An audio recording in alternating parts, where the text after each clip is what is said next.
What's happening, everybody? It's Thabile TTO. I'm back and I'm taking over on a brand new and explosive episode of The Purple Couch. Welcome to the show. On today's show, we are coming to you live from 44 Stanley, the Bioscope to be specific. This is where art meets life.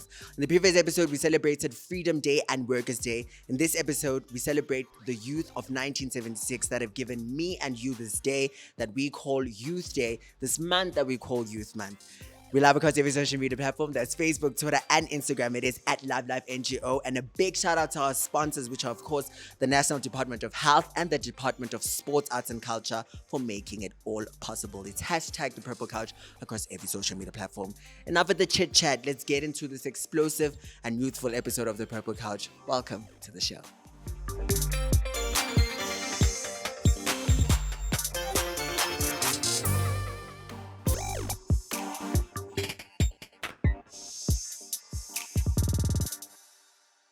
And we're back and we're still taking over on this Youth Month edition of The Purple Couch. It's time for us to get into Spot the Trend.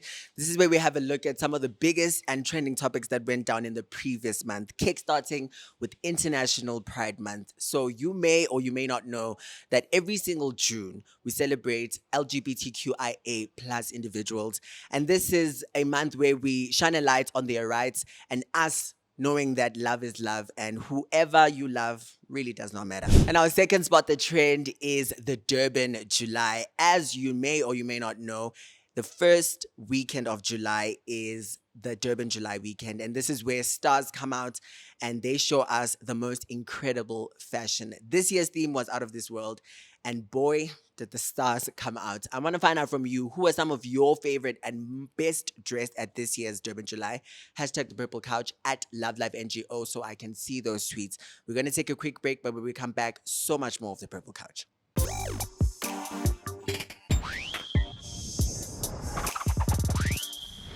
And you're still tuned into The Purple Couch. We're celebrating Youth Month, so continue to connect with us across all our social media platforms. That's Facebook, Twitter, and Instagram. It is at LoveLifeNGO, hashtag The Purple Couch. We had the honor of being invited to this year's SA AIDS conference. This year's theme was Act, Connect, and End the Epidemic. We had attendees coming to see what was happening at this year's conference from all across the world. And let me tell you something, so many incredible things came out of there. I wasn't there, but the crew was down there in Durban, and this is what went down.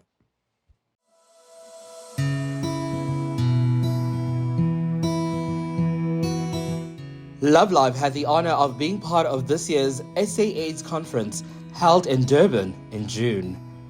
We saw health professionals and other organizations all coming together under the theme Act, Connect, and End the Epidemic.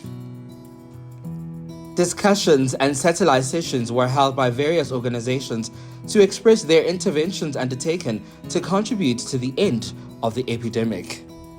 Besicela ukuthi ama-peer educators andiswe nothisha besicela basimobilizele ama-AYFS basikhulumele nangama-contraceptives because uma ufika esikoleni iy'ngane zizenze abantu abathukile ukuthi yini lento okhuluma ngayo. The Love Live exhibition stall offered great interactions, including our Love for Life challenge, which was quite popular among the attendees of the conference. Love Live also held its own satellite session and reported on the great partnerships with the National Department of Health, UNICEF, and UNFPA.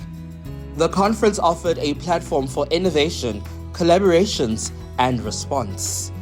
To catch up with more of what went down, follow the hashtag SA82023 on all social media platforms.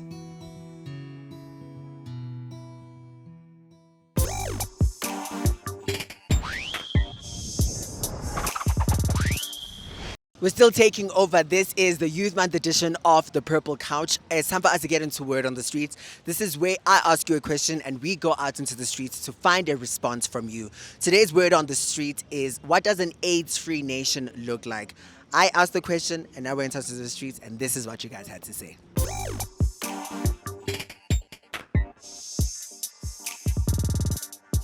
The end of AIDS looks like people using condoms and not having multiple partners. I think it will mean less visitations to hospitals and more equipment in hospitals, as we are running out of equipment in hospitals currently, and more bed space for people.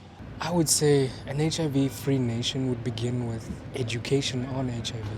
So teaching us the basics, being the do's and don'ts, given that people in the age group from 19 to 25, we are extremely sexually active, I would say it boldly, and teaching us how to prevent the spread of HIV firstly.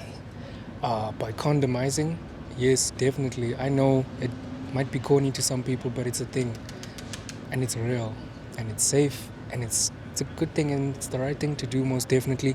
Secondly, I think helping us understand ways and how we can be more conscious regarding hygiene and HIV, you understand. And also, I think, yes, we would be more conscious to contracting it as well as the spread of it, as well as people who are HIV positive. We would also be more mindful when interacting with them, because I feel like we are not, and we don't understand a lot about people who are HIV positive. You just see it on the news, you see it on the headlines, you think, leprosy. No, it's not that. Those are people, and you need to learn to understand them and to live with them.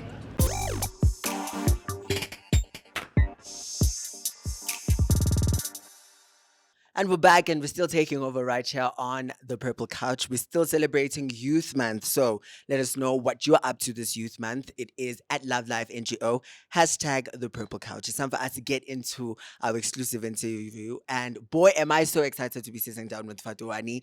From the streets of Soweto to the streets of Africa and all across the globe, this artist is changing the art space one art piece at a time. A very warm welcome to the show, Fhatuwani. Thank you so much. I'm so excited to have you here because your work, amongst the people who I chat to and connect with, we love your work and we're such big fans of your work. But before we get into that, take us back. Where did your love for art start? It started when I was 7 years old. We were with our dad. When I say we, me and my twin brother were like, chilling with our dad at night. He was like having his whiskey. Yeah. And he drew a portrait of the three of us in a cassette tape. And for me, that was like, this is it. This is me. This is what I like to do. Because I think as kids, we see our parents as our superheroes. Yeah. Superheroes. And I was like, this is so cool. So I'm an artist. Because my dad can do it, I can do it. And then from there, I definitely resonate to that story because my dad was a photographer and when he used to play with his camera, he used to ask me to pose for him. And little did I know that this is the work that I would ultimately be doing now. Now, you say you found your love for it at 7 years old. At 7 years old, I was in grade one. I was still playing around. I didn't know what I would ultimately be. At that time, did you know that, when everyone else is playing with pencils and just drawing, you are actually drawing for purpose and it would one day be what the world celebrates you for? I think at that age, there was so much innocence. So I didn't know what I'll be, but I knew that this is what I want to do. Yeah. I knew this is what I want to do. Art and athletics. Yeah. At that age, I knew that this is my thing. I never thought of obviously monetizing it, but I just thought I'm the artist guy or the athlete guy. Yeah. Yeah. At the beginning, I said from the streets of Soweto. Chat to me about where you grew up and how that place has ultimately inspired the work that you do now. Yeah. So I was born in Shawela, Soweto. And then in 1990, we moved to Pinville. And that's where we spent most of our childhood until, I think, 19 or 20. So that's the burbs of Soweto. Pimville is No, the burbs of Soweto. I wasn't in the Beb side. I was in Zone 4 next to the golf course, which was, there's a vendor section there. I was in the vendor section. And our street used to be called Kak Street, unfortunately. Oh, funny enough, it was called Kak Street because we didn't have tar road for a long time. But that's where adventure started for me. And I've always not strived to be different, but I've always liked to define cool for myself, not it be defined for me. Yeah. So at a very young age, and I wasn't into soccer. I was into gymnastics or amatambla, as they say, Kasi. I was not into basketball. I was into tennis. And drawing, graffiti, hip hop, and my friends or the kids I grew up with around me, they were into kwaito, R&B, what the radio was playing. I wasn't into that. Yeah. And I don't know how I found that, but I've never liked things that everyone like. Not that they're not good. Everything that everyone likes is good. I just didn't like what everyone likes. Like I didn't want to be sheep. I wanted to Yeah. be a goat, and that for me kind of defined my childhood. I grew up in a township, but I also admired kids in the burbs. I wanted to portray myself like the kids who are going to better schools, who have better opportunities than me. And from me kind of mimicking their lifestyle, it ended up me being in that other side of the world, Driving it into a reality. Yeah. Yes. And you speak so much of individualism and kind of you standing out and not doing things that other people do. At any point, having that kind of state of mind, were you at any point discouraged, or did you kind of feel like, maybe I should be doing what everybody's doing because it's working out for everybody? Not really. I think that actually, when I think back properly, our mother was the one who kind of cultivated that for me and my twin brother, Justice. We do have an older brother who is 3 years older, but he wasn't like, he's not an artistic guy like me and Justice. Your twin And brother's also an artist. yeah, his studio is here. He's just there. You'll see him. He's here. You'll meet him. But our mother cultivated the difference for us. Because, I mean, we grew up at the time, twins were not like a popular thing. It was rare to bump into twins. Now it's like there's a lot of twins, And we were the odd kids, and they used to tease us for that. Kids are mean. They'll go, Very mean. "Mangem tsipa, we pain," or whatever. And those things used to irritate me. Yeah. And I never thought us being twins was a superpower. But our mom would always say, "Hey, don't listen to them. You are cool. They wish they could be like you. And this is just kids." And then slowly we just strived to be, or we embraced being different. And that just manifested to being the lifestyle that we live in now, being the adults that we are, and just enjoying life, being different in a cool way. Yeah. Now let's chat a little bit about advertising, because I know you did very incredible work there, and how you kind of, I don't want to say turned your back from it, because I feel like with art and creativity, everything that we do kind of is interconnected in some way. How do you then kind of stop your advertising life and go into now artist mode, and it's now the thing that you're waking up and sleeping and just doing over and over and over again? I think the universe pushed me there. As we grow, we transition into different versions of ourselves. And I've always been comfortable and a big believer of transitioning to what your world is pushing you to be in, the universe, or rather God, let's say God. What's this? Lockdown happened. Obviously, it was quiet. Advertising work, production work wasn't happening. I was sitting in my then new apartment up the road from here, bored, and I had a lot of time. And then I started reflecting on who is Fhatuwani, what does Fhatuwani do, what does he like? Because I felt like I was so far away from myself. Yeah. And Was that because of kind of like, how we say about having a job, but the security of being in like a good career where you wake up at 9 and you go to work and you come back at 5? So was that what was frustrating you? yeah, I think life slowly pushes you into a survival mode. You are waking up to earn. You are working to make ends meet, which is important. And then I was in that circle for too long. I wasn't doing anything for myself anymore. Yeah. And COVID kind of helped me figure that out. I wasn't aware that there was a certain level of unhappiness in me, because I've got a lot of gratitude in me, and COVID then opened that door to start reflecting and checking all the human points in me, all the things that make me happy. And I realized that the production work I'm doing at the moment, at the time, wasn't as fulfilling to me as it should be at the time, and then I just checked what does Fhatuwani like, who is he, then I knew that there's only two things I need to be happy. I need to start drawing again, and I need to start working out, but intentionally. I love doing backflips, parkour, things like jumping around, being like super, not flexible, flexible, strength training. Me and my brother love this stuff. When we by the beach, we want to do like backflips, we want to run. I started doing those things, and then those connected me back to me. And fortunately, when I was doing the art, didn't think it would be a way to transition into my new career, which is a dream career, to be an artist and do this as a 9 to 5. I was just doing it for my therapy. That's why I post and I do #art therapy, just for me to feel good. And then it started selling, and then no more looking back, somehow. Yeah, no, you said something that I feel like is so dope because for myself, I go to like art jamming and I pick up a pencil and I start drawing, and in that it's not easy, right? For you to leave the office and be in a gallery where you're playing with paint, you're drawing, you're playing with colors, textures and all of these things. Tell me about that feeling, that initial feeling when you came back and you were like, you know what, this is art therapy. This is something that I'm going to be doing to kind of make myself happy again.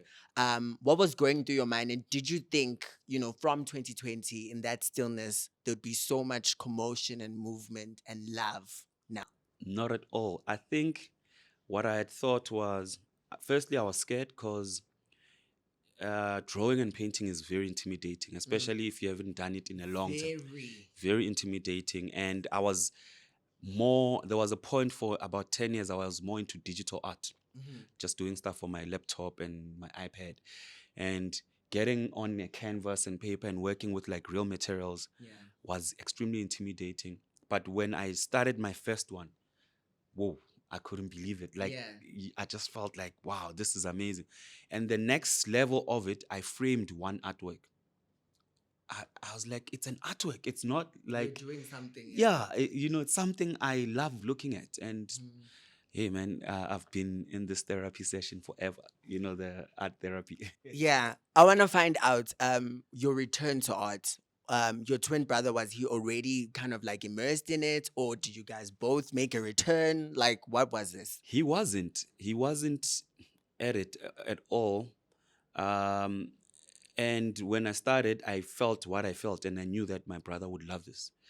But we obviously we experience things differently. And I said, Justice, bro, come through, let's just draw. Let's do it, because I was already like monetizing it. I was already kind of making money off it. And he was like, nah, it takes a lot for me to paint, and I'm good. I'll just do the photography and directing stuff. I said to him, just do it for the feeling we used to feel when we're sitting next together and drawing. Don't think the money, think the drawing. He did it, and he's in the studio more than I am. He just immersed himself in there. And funny enough, it's weird. We were in Morocco together, and we had a 360 moment where I was assisting him on a photography job. We're basically shooting the job together.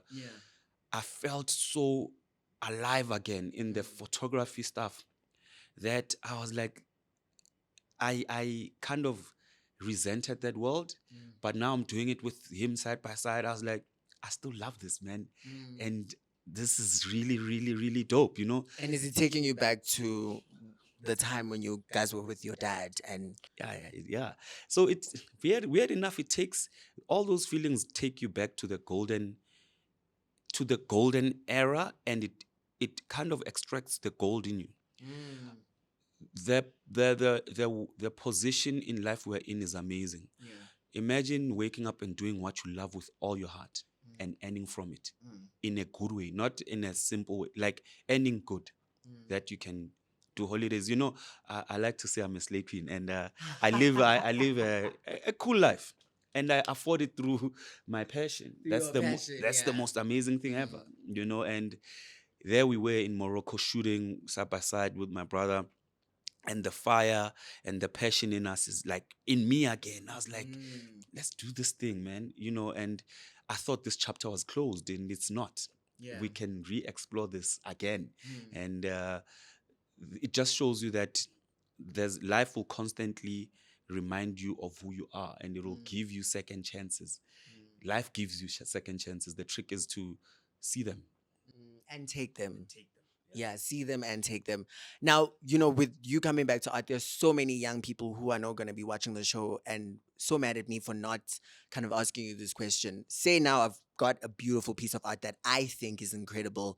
How do I price it? And after pricing it, what happens with the art? Or kind of maybe take me through the journey of beginning with an art piece and kind of getting it to a buyer where it's in someone's home. Okay. I think firstly, you have to create your own luck. The art scene or art career is very tough. It's not like being a doctor or a lawyer where you can work at a hospital and you'll get paid like a normal person. It's pure entrepreneurship. You have to find the buyers, and finding them is by creating value, creating hype around you that will bring the eyes into your work. This is now kind of easier through social media. The old traditional ways is going through galleries. Also, all those mediums purely depend on what people like. I can say this is great, but you can say, it doesn't speak to me. Or someone will say, this thing, I want this in my house. And they, and they will find that amount of money I charge for it and they'll buy it. So how do you then price an art piece like this? Because like you're saying, it needs to be what people like. It needs to be what people are interested in. Somebody can walk in here and say, I can only pay 2 rand for this. And be like, no, I need 1 million for this, So for you, how do you look at your artwork and be like, this deserves to be 100 million? Yeah. So it's years of experience first, meaning years of working on this craft, years of learning how to use colors this way, how to cross edge, because you can see it's a lot of lines. How do I work these lines to make a shape of a person? Why do I choose a yellow? What does this yellow mean? And who are these people? What does this resemble? What is the story behind this? And all of that stuff work to create the value of how you can price the work. Secondly, where your work is seen and the people who are collecting it. So it can start from, I started from, let's say, 10,000 rand for like pieces, and slowly grew my portfolio and my CV, because where your work is going, how much you're investing in it, the materials you're using, it's costly. Canvases are expensive. I use ink markers, they are expensive. Exhibiting at the Venice Biennale is expensive. And I was there 2 years ago or last year at the Venice Biennale, which is one of the prestige art fairs in the world. I paid for myself to go there. That's a cost. I spent around 250,000 for me to be there. This is me creating my own luck. Before I even went to the Venice Biennale, I wasn't sure if someone's going to buy my work. I wasn't sure if it was going to be a success or a fail. But what I was sure for is that I'm adding to my CV that I've exhibited there, which creates my own luck, which creates luck for me. And people who collect work go, oh, he's been there. There's work, there's people who's bought stuff there. And you create, what do they call it? A perception. Where you are seen and how you are seen is important. That's how you create value of your work, and then fortunately it's at a price point where it's good and I'm happy. And my point is not to get to like crazy amounts, but for me is to earn enough that I can keep on creating and I can keep on slaying, the slay queen vibes. And also be able to afford my life, man. Travel, eat good, adventures. But the big money eventually happens. It's not, for me, I'm not gunning on, I want this to be 1 million rand. I'm happy that it sells enough that I can live a comfortable life. And eventually, because I'm consistent and I'm on it and I'm obsessed with my work, it will get to the 1 million rand mark. But that's not my goal. My goal is just, just want to have fun. Now, as we wrap it up, I want to ask you in that response, you mentioned something so important about the drawing, the material, the stories. When you kind of creating a art piece, where do you draw your inspiration from? Who are these people? Yeah. So my inspiration comes from my life experience, my upbringing, especially my relationship with my mother, who is the most amazing person ever for me because she um, not only gave us power, but she's always reaffirmed to us that we are on the right path. You can imagine I quit school in grade 10. You can imagine a mother dealing with a kid who's saying, I'm done with school. I'm just going to be an artist. Really? Yeah, my mom was like, okay, as long as you will be successful in it, I'm happy. Just don't sit in the danger box and drink your ass out, you know. She What allowed, subjects were you doing in grade 10? there was no art there. I was in a technical school, Yeah. Langlachte. I'm dyslexic, so my teachers never understood me, and they Yeah. would literally think I'm dumb because I can't read and write well. I wasn't eloquent enough or express myself. And this me being able to speak this way, it's years of practice, years of challenging myself and adding to my vocabulary. But when I was 15, I couldn't even engage properly at school because reading was a tough thing for me. And just someone saying, I beg your pardon, to me would intimidate me. Yeah. You know, so I like reliving moments that I can't relive now. This is where I find my subjects. This is where I find my compositions and everything. For instance, like on Father's Day, I didn't even think this was gonna be working around what Father's Days look like. Oh, I see. So my dad obviously left us when we were younger, but I have moments with him teaching me how to ride a bike, you know, and it's vivid. Most of us do have those moments. It doesn't really have to be a father. It can be that brother, that uncle, that mother. And I believe that, yes, there are some kids who grew up without their real parents, but they've always been parents in their lives. And those moments are moments that I look at, you know, when my mom held me in her arms when I was young, it was my safe place. I knew that whatever, I'm safe here. Yeah. If I'm crying, I'll stop crying because my mom will feed me. She'll tell me I'm great or I'm beautiful, whatever. And that's where I find my inspiration.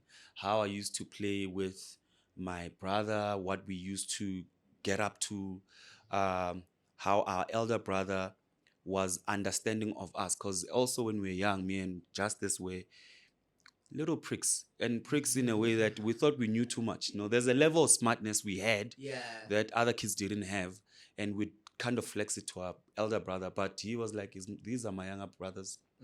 They like that, and I like them as they are. So those topics come out in my work. It's mostly family orientated and friends, love, not so much empathy, but gratitude.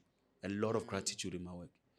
Sure. So this, would I be right to say, outside of it being your parents, it's people in the community who have helped raise and kind of make you the person that you are now? Yes. So what I do, I'm a photographer as well. We go out with my brother and we'll shoot subjects of people that we want, subjects of stories we want to tell. So sometimes we bring in people in our studio. I love portraits, like close-up portraits, and I'll take photos of women. I paint women a lot, and I'll take photos of them.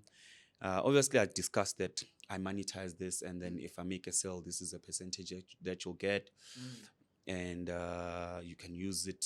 I can give you a print. There's always ways to pay people, but I like to give people money because money is better than just a print. Because we don't all value art the way I value it, you know. And now, of all these stories, as we wrap it up, of all these stories that you've told through your art, which one is your favorite? A If safe you place. do have- I have a favorite, which is a safe place. Portraits of women holding kids. And now, what does the rest of your career look like? What would you want, you know, for someone who has never experienced, who has never seen your work? What would you want them to know about your work? I work from a place of healing for myself. So this work plays a huge role in centering me again and the therapy that it gives me to be connected to my inner child. And whoever that connects with my work, I also believe that the feeling my work gives me will transfer to them. And it does have elements of healing, where the yellow mostly in my work resembles what the sunlight does when the sun rises. The sunrise does, you know. Like at night, you might be fighting whatever demons or stuff, but when the sun rises, you go, "Okay, it's a new day, new chance. Let me see what I can work on." And the yellow represents that. But my work is mainly therapy for me, a lot of fun, and happiness. So when people collect it, it's those elements coming into their houses. And for anyone that wants to do what I do, for young ones who want to be artists, young ones and old ones, I think you can start even now. Just I do was it. about to say, for someone who's also kind of caving into that corporate, hole that you're in, and maybe you want to be an artist, guys, it's possible. Yeah, it is possible, and you can juggle the two. As long as you've got your income happening, your basic income, you start investing into your passion. And for some, the passion buys them out of the 9 to 5. Not everyone will get that, but for some who are lucky to be able to live off their passion, it's the best. But if you are an artist and you have a corporate job, keep your corporate job, work on it, work on your passion. Maybe you are lucky, your passion will buy you out of your corporate job, but it's not guaranteed. Just do it for your love. Creating is for you. It's not for people. Where can people get a hold of you? Firstly, if they want to follow you and see your work. Then secondly, if they want to spend the big bucks on the work. Sure. So I'm quite active on Instagram. I have a link tree on my Instagram that will give you all the links you need from me, my catalog, which will show you the work that is still available, the sizes, the prices. If the catalog is not updated, you can always DM me. And in the catalog, there's my contacts, there's my email, and you can reach out to me. You can also make an appointment to come to my studio. I'm a chill guy. If I'm not chasing deadlines, you can come through, chill with me. I'll feed you. I'll give you whatever you need if I'm not too busy, and you can chill in the art. Yeah. Well, Fhatuwani, thank you so much for having the Purple Couch come through and really experience this incredible work. I think for myself, I'm always one person who's always consuming your work through Instagram. But it's another thing to be in the studio, see the colors, see the tools, see everything that you put together in order to kind of put together these incredible artworks. And also for your story, I think now I'm ready to spend my millions of rands on the artwork. But yeah, we are live across every social media platform. That's Facebook, Twitter, and Instagram. It is at LoveLiveNGO, hashtag The Purple Couch. We're going to take a quick break. When we come back, so much more.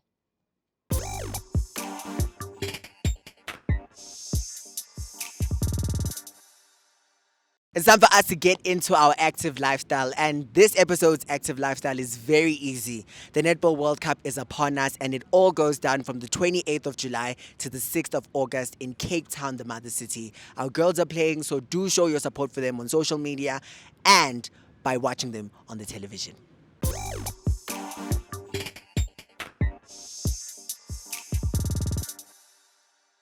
My name is Lonwabo Patrick Kulati, CEO of Love Life. As Love Life, we join millions of South Africans, as well as Africans from right across the whole continent, in congratulating Netball South Africa and South Africa as a country for hosting Netball South Africa, or the Netball World Cup. First time in Africa after 60 years of existence. This is a major milestone, not just for our country, but also for the association, as well as the players who are going to be hosting this. And as Love Life, we appreciate this opportunity to be part of this and to be supporting this initiative.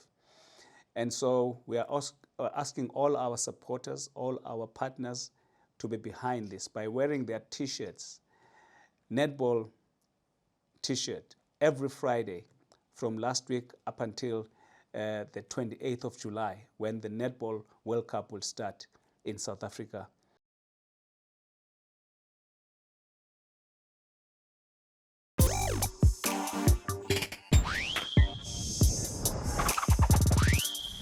And we've come to the end of today's explosive episode. A big shout out to you for tuning into the show. A big thank you to our founders, which are, of course, the National Department of Health and the Department of Sports, Arts and Culture, for making it all possible. Yes, the episode may come to an end here, but the conversation does continue across all our social media platforms. That's Facebook, Twitter, and Instagram. It is at LoveLifeNGO, #The Purple Couch. I'm Thabile TTO. This has been a takeover. Until the next episode, keep taking over. Bye, everyone.